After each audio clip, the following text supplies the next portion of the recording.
ஒரு காலத்தில் அமைதியான ஒரு பண்ணையில் ஒரு சிறிய ஆட்டுக்குட்டி மாயாஜால காட்டுக்குள் தவறி சென்று தன் வீடு எங்கே என்று கண்டுபிடிக்க முடியாமல் தவித்தாள். பண்ணையில் உள்ள மற்ற விலங்குகள் எப்போதும் தங்களது வேலைகளில் பிஸியாக இருந்தாலும் சிறிய ஆட்டுக்குட்டி காணாமல் போனதை கவனித்து கவலைப்படத் தொடங்கினார்கள். பசு தனது பெரிய மனத்துடன் தன் நண்பர்களான ஆடு, எலி, கோழி மற்றும் குதிரையை அழைத்து ஒரு மீட்பு குழுவை அமைத்தாள். நாம் அந்த சிறிய ஆட்டுக்குட்டியை தனியாக இருக்க விட முடியாது என்று பசு தீவிரமாகச் சொன்னாள். அனைத்து விலங்குகளும் ஒருமனதாக தலை அசைத்து உதவ ஆவலுடன் இருந்தன. தன்னுடைய சாகச மனப்பான்மைக்கு பெயர் பெற்ற ஆடு, நான் வழிகாட்டுகிறேன், என் சுறுசுறுப்பான கால்கள் தடுப்புகளை கடக்க உதவும் என்று சொன்னாள். எலி, நான் சிறிய இடங்களில் ஊடுருவி தடயங்களை கண்டுபிடிக்க முடியும் என்று தன் பங்களிப்பை சொன்னான். குதிரை தங்கள் பாதையில் வரும் எந்த தடையையும் அகற்றுவதாக வாக்குறுதி அளித்தது. எப்போதும் கவனமாக இருக்கும் கோழி வானத்தில் ஏதேனும் ஆபத்து குறித்த அறிகுறிகள் உள்ளதா என்று கவனிக்க முன்வந்தாள். அவர்கள் மாயவனத்துக்குள் நுழைந்த போது இலைகளின் கிசுகிசு மற்றும் காற்றின் மென்மையான இசையை அவர்கள் கேட்க முடிந்தது. நிழல்கள் அவர்களை சுற்றி நடனமாட வனம் இன்னும் மாயாஜாலமாக தோன்றியது. நண்பர்கள் அனைவரும் ஒன்றாக இருந்ததால் அவர்கள் தைரியமாகவும் வலிமையாகவும் உணர்ந்தனர். ஆடு வேகமாகவும் சுறுசுறுப்பாகவும் இருந்து சிக்கலான கொடிகள் மற்றும் சமமில்லாத தரையை கடந்து அனைவரையும் வழிநடத்தினாள்.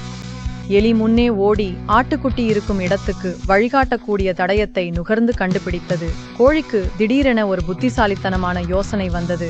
ஆட்டுக்குட்டிக்கு வாடை மல்லிகை பூக்கள் மிகவும் பிடிக்கும், அவற்றின் இனிய மனத்தை பின்தொடர்வோம் என்றாள். குதிரை அதனை ஒப்புக்கொண்டு மகிழ்ச்சியுடன் துள்ளி ஓடத் தொடங்கினாள். பல மணி நேரம் பயணம் செய்த பிறகு அவர்கள் முன்புறம் ஒரு மென்மையான ஆட்டுக்குட்டியின் மெழலை கேட்டார்கள். அவர்களின் இதயங்கள் மகிழ்ச்சியில் பறந்தன. அனைவரும் ஒன்றாக அந்த ஒலிக்கு துரத்தி ஓடி பயந்திருந்தாலும் பாதிப்பில்லாமல் வாடை மல்லிகை பூக்களில் ஒளிந்திருந்த சிறிய ஆட்டுக்குட்டியை கண்டுபிடித்தனர்.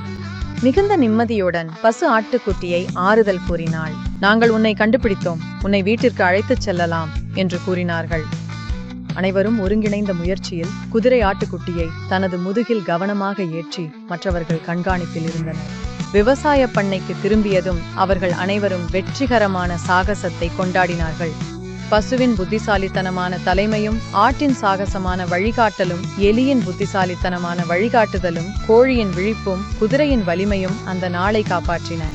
சிறிய ஆட்டுக்குட்டி இவ்வளவு அருமையான நண்பர்கள் இருப்பதுதான் தனது அதிர்ஷ்டம் என்று உணர்ந்தாள். அந்த நாளிலிருந்து விவசாய பண்ணை ஒரு சிறப்பு பந்தத்தால் ஒன்றிணைந்தது. ஏனெனில் அவர்கள் ஒன்றாக இருந்தால் எந்த சவாலையும் கடக்க முடியும் என்பதை அனைவரும் அறிந்தனர். அவ்வாறு அவர்களின் நட்பு சாகசம் விவசாய பண்ணையின் புராணமாக மாறியது. விலங்குகள் ஒற்றுமையாக ஒன்றுக்கொன்று பாதுகாப்பும் கவனமும் வழங்கினார்கள். மற்றும் எப்போது காற்று வயல்களில் இசைத்தாலும் அவர்கள் தங்கள் பயணத்தையும் தங்களுக்குள் இருந்த துணிச்சலான இதயங்களை கண்டுபிடித்ததை நினைவு கூர்ந்தார்கள்.